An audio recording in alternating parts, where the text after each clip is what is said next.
Salut les bourreurs de dragons en garde, c'est Tyrion et pour une fois, on n'est pas dans une convention pure FGC, mais une convention d'arcade au HFS Play.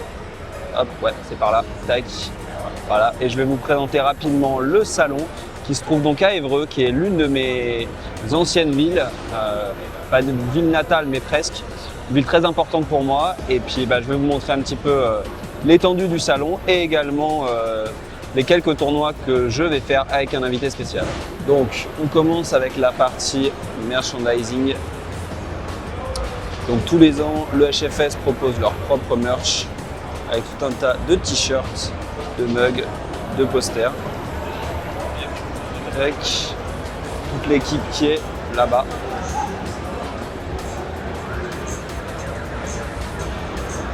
Et on va aller au hall des exposants. Le hall des exposants avec tout un tas de différents articles. Donc là, avec le stand de Killer Laser. Ici, on a Small Cab. Une vente de jeux, juste là. Ici, on a le stand de Sydney. Salut! Qui vient pour la première fois au HFS, qui découvre Évreux, qui n'est pas très loin de Paris. Ah ouais? Super cookie apparemment. J'en prendrai un tout à l'heure.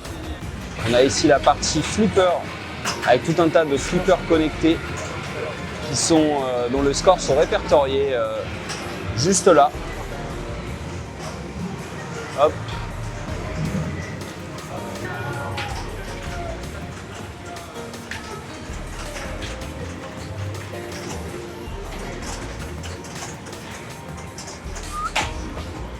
Nous voilà maintenant sur la petite scène du HFS qui accueillera les premiers tournois ici, avec également les réparateurs de consoles, avec l'indéboulonnable FF6 Man qui était déjà là il y a plus de 10 ans dans la même salle, je m'en souviens.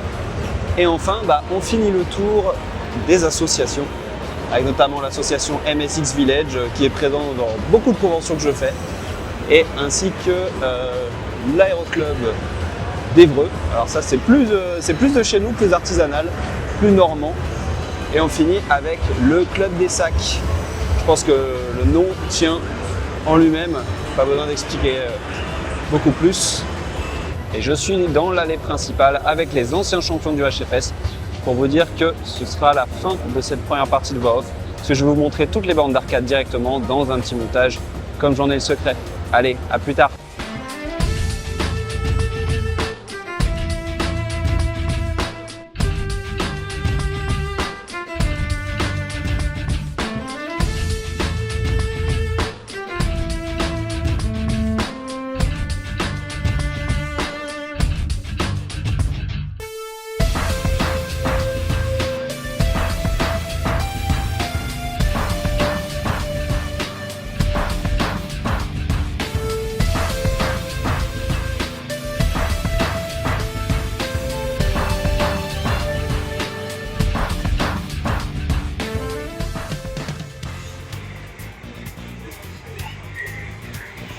Et nous voici dans la partie versus, avec les fameuses Astro qu'on voit souvent aux UFA, à l'Evo, etc.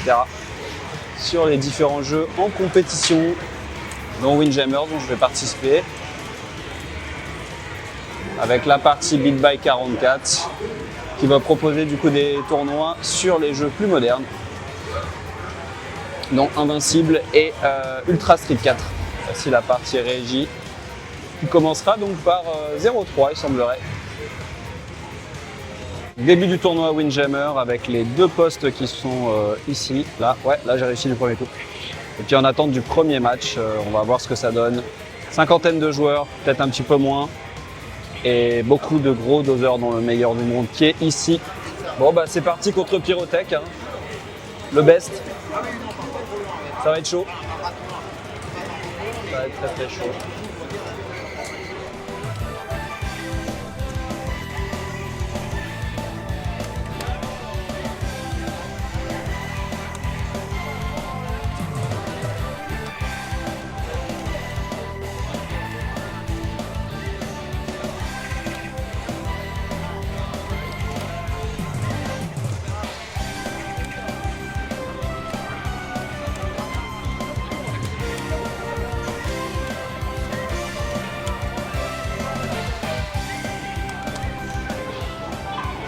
J'ai tenu jusqu'au timer.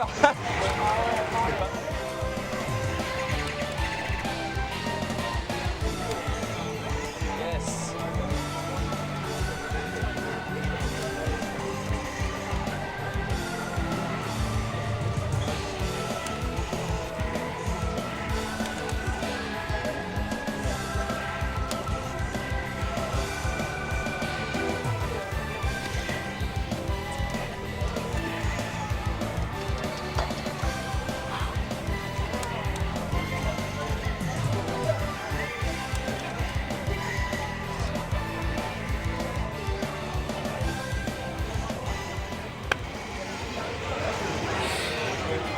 Merci. Très beau match.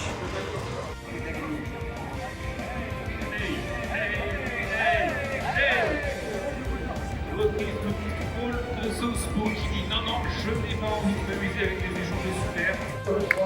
Petite photo finish et on va procéder à la remise des lots. Tournoi Street 4 les gars, le mec que vous voyez ici, Muizman, m'a battu et j'ai pris un premier match. Donc 1-1, le tournoi continue avec des setups pas ouf. Parce que Street 4 sur la sur le PC c'est vraiment de la merde. Pas dit, hein, pas dit. Allez, Tyrion là. Quoi?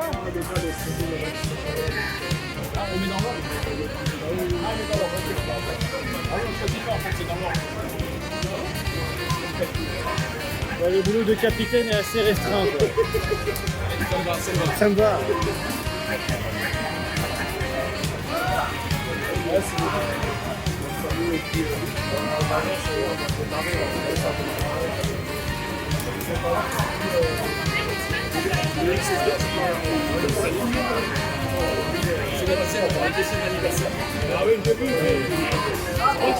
Eh ben, dommage.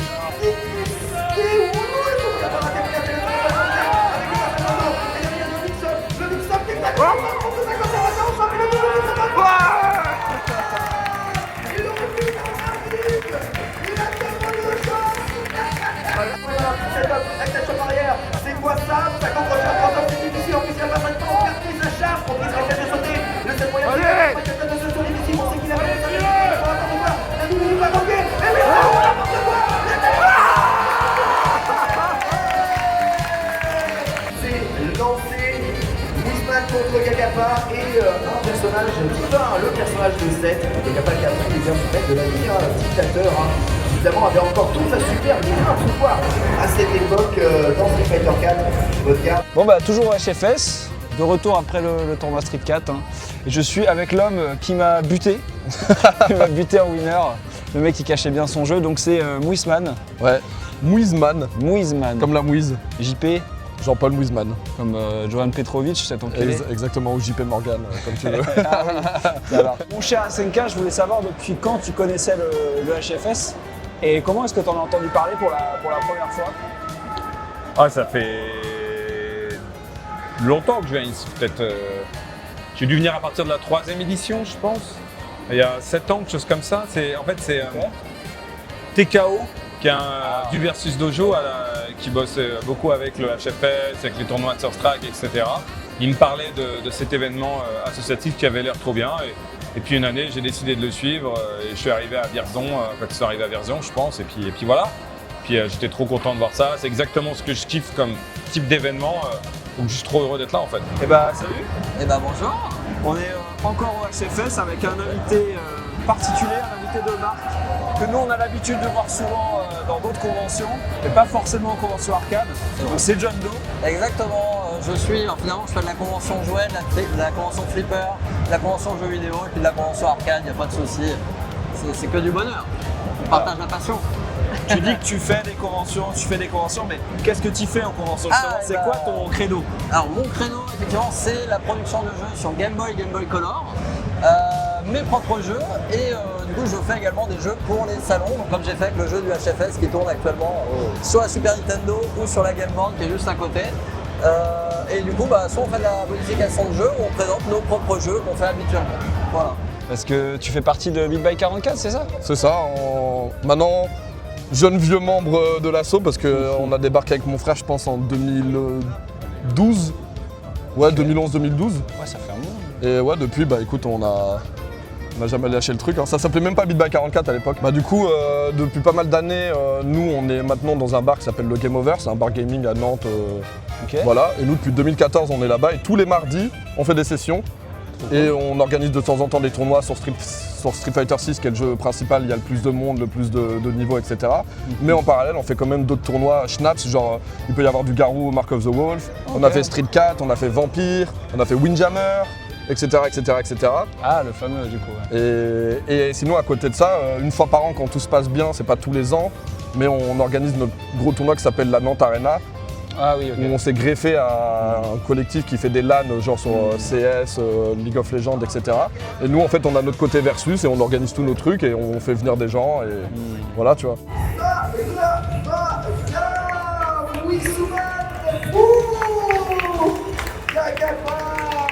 Alors comment ça se passe le développement Game Boy? Comment tu t'y prends? Ça se passe très bien déjà. Donc à savoir que je suis 100% autodidacte, donc c'est-à-dire que n'importe qui peut se lancer, d'où l'utilisation du pseudo de John Doe. Parce que pour ceux qui ne le sauraient pas, dans le monde anglo-saxon, ça signifie quelqu'un qui n'existe pas, grosso modo. Et après, en fait, je me sers du moteur de jeu GB Studio, qui est un moteur de jeu grosso modo no code, même si tu peux rentrer dans le code si tu le souhaites. Et après, c'est un moteur de jeu vraiment accessible et on peut même faire de la programmation avec les enfants qui peut donner des jeux, comme on a le mystère de la bibliothèque patrimoniale, qui est un jeu qu'on a fait avec des enfants, par exemple. D'accord. Voilà. Et justement, t'en as produit d'autres des jeux, c'est quoi ton palmarès? Oh, mon palmarès, comme tu y vas. Non, on va dire qu'en termes de projets, je suis à peu près sur une trentaine de projets en 5 ans. Quand je dis projet, c'est que c'est pas forcément des jeux aboutis dans le sens où on les sort en boîte carton, parce que ça demande un petit peu de fonds d'investissement, on va dire ça comme ça. Donc sur les projets, au global, on est sur une trentaine de projets. Mais par contre, l'arcade, tu vois, au sens large du terme, il y a toujours des jeux d'arcade qui sortent de nos jours. L'arcade, des bornes dédiées, le genre jeu d'arcade, ou même les jeux modernes, mais joués sur bande d'arcade. Là, il y a forcément quelque chose parce que je pense que c'est un genre qui est universel et qui vieillit pas, notamment les jeux d'arcade en pixel art. Et il y a quelque chose à jouer. Mais la réalité, c'est que dans le monde d'aujourd'hui, en tout cas en France, d'accord, où une partie de la transmission culturelle arrive par les youtubeurs, les influenceurs et tout, c'est con, hein, je vais dire un truc, hein.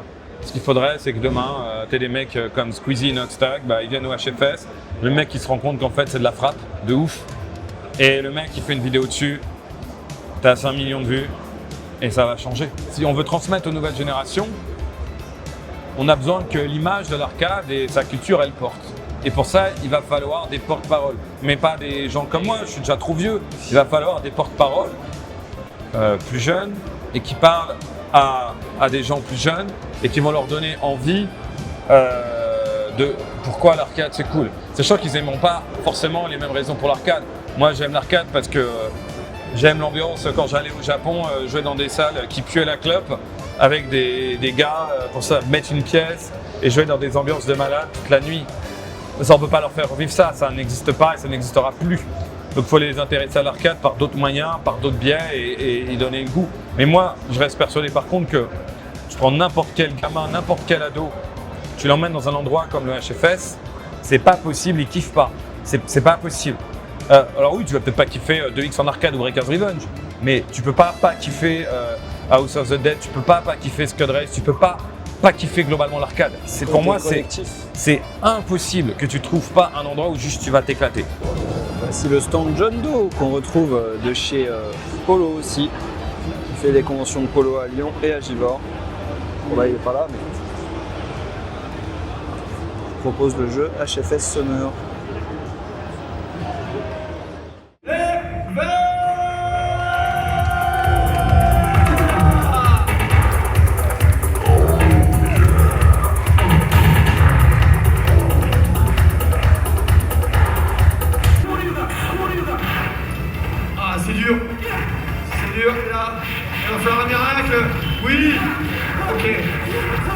Choisit de dépenser et il sait qu'il peut pas sauter vraiment sur Daolong parce que Daolong il a son flash kick magique. Oui, oui. Oh, il n'y a pas de super dommage. Il a vu ce qu'il a tenté de faire. Il a tenté de bait. Allez. Il est minuit, il n'y a pas de stratégie. La stratégie, c'est caillasser, boomer et terminer. Je suis là, là. Michel, footballeur amateur, mon métier c'est de caillasser, boomer et terminer. Et on attend un petit peu la réaction. Oui, monsieur. D'un choc. Mais que fait Fallait, est-ce qu'il est surpris, Farhad, par la qualité de jeu de ce jeune joueur? Alors là, il est en train de se prendre. La prochaine ouverture va être fatale pour Fallait. Et en plus, il y a le temps. Ah, oui, bien sûr. Vivez l'œuvre entière. La prochaine ouverture de garde, potentiellement pourrait faire mal. La garde est bonne. De la part de Fallait. On est parti. Ah, c'est pas fini. C'est pas fini. Oui. Maintenant, c'est maintenant papa. Non, non, non, non. Non, la garde. Oh, la garde. Allez, le temps. Ouais.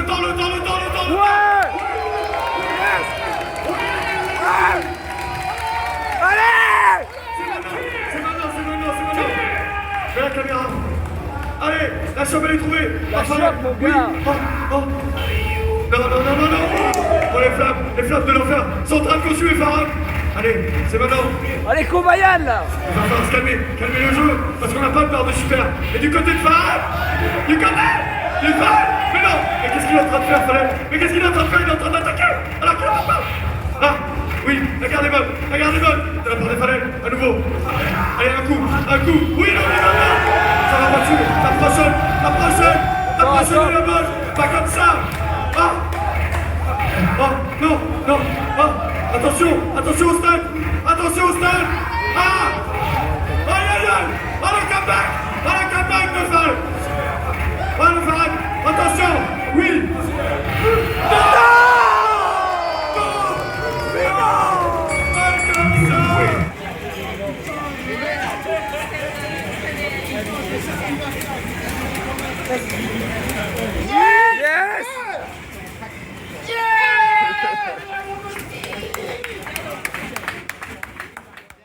Forcément, il y a des images qui se commandent pas, qui doivent se vivre. Donc, comme évidemment toute la partie finale des tournois. Donc, je ne l'ai pas précisé, mais j'ai été présent que 2 jours. J'ai pas été là le dimanche et j'ai surtout filmé le vendredi. Je vais revenir rapidement sur la performance que j'ai le plus montré parce que c'était celle que je suivais le plus activement parce que c'est des amis, donc à savoir Philippe et Falel, où Falel est allé très loin avec Kekun sur la Break Cup en team, où il a vraiment fait le travail, autant que Kekun, ça a vraiment été une team équilibrée, où comme je le montre, il y a vraiment eu un micro-accrochage à la toute fin, mais sinon Falel aurait pu gagner le tournoi, aurait pu remporter le tournoi avec Kekun et c'était vraiment exceptionnel, explosif. Toujours comme l'an dernier avec ce setup de ring vraiment magnifique, créé de toutes pièces par la régie, absolument exceptionnel.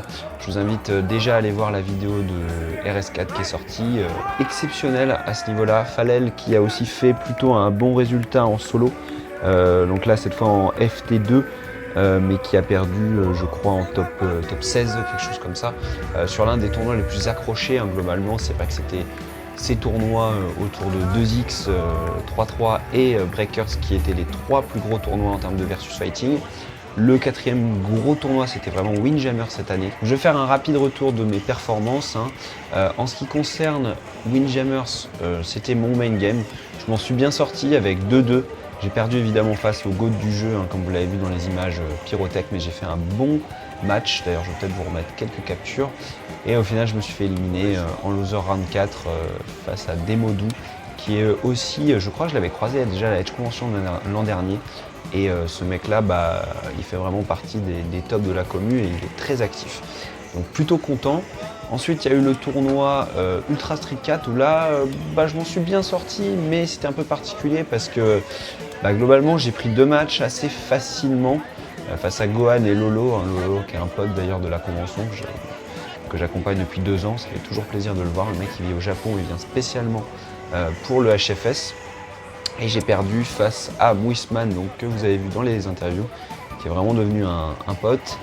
Et également face à Zuzu, match très serré que j'ai malheureusement perdu de pas grand chose, mais ça se jouait souvent au dernier round. Dernière mention aussi à mon pote Lick Firo, qui était avec moi et qui m'a accompagné toute cette journée du samedi, qui était la plus dense du salon.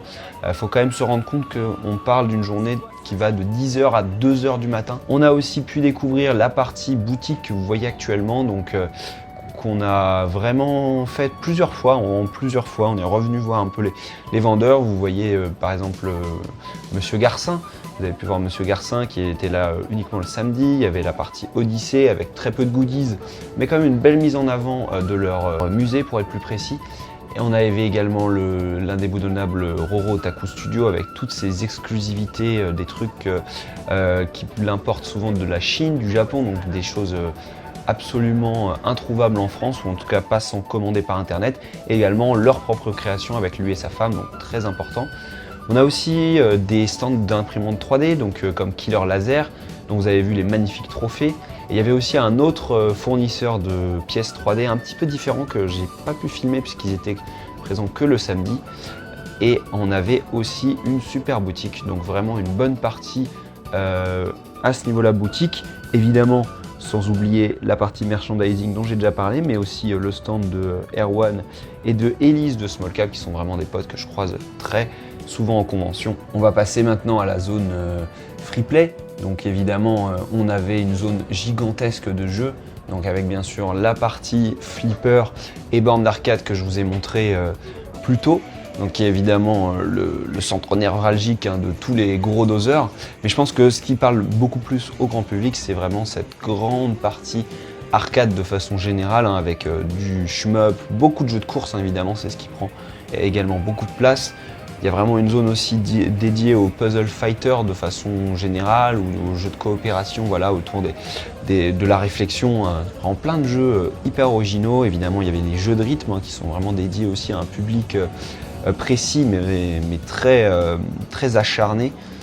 Également, depuis l'an dernier, de ce que j'ai compris, c'était pas présent avant, on a une partie dédiée aux consoles sur PVM, donc sur ces grosses cathodiques de très grande qualité, donc vraiment une partie assez ambitieuse, assez dure à mettre en place, avec également le retour du traditionnel. Je dis traditionnel parce que ça se fait de plus en plus quand même, la partie dédiée au LAN, donc avec Quake 3 principalement, et aussi Counter-Strike, même si je trouve que les Quake et Unreal ça se prête un petit peu mieux, parce que Counter-Strike ça demande un peu plus de préparation, même si c'est du free-for-all. Après on peut voir tous les florilèges de bornes, les jeux électroniques un peu plus originaux, les jeux de basket, de ski, de pistolet, de boom boom, littéralement juste les jeux où il faut taper. Évidemment c'est toujours plus sympa de venir avec des gens. C'était voilà une édition exceptionnelle. Cette année j'ai pas fait de TOing, j'ai pas forcément aidé plus que ça dans l'organisation. Je pense quand même que c'est quelque chose qui me plaît, donc l'an prochain je tâcherai d'en profiter encore plus. J'espère que ce petit vlog un peu entre guillemets à l'arrache, parce que c'est pas forcément le plus étudié, un petit peu moins par exemple qu'au dernier Dojo Wannabe, vous aura plu quand même. Et puis on se dit très vite avec les interviews complètes, notamment celle d'Asenka qui est beaucoup plus longue que ce que vous avez pu voir, et aussi donc avec des images du mix-up. C'était Tyrion au rapport, et puis à très vite. Salut les bowers de dragon en garde.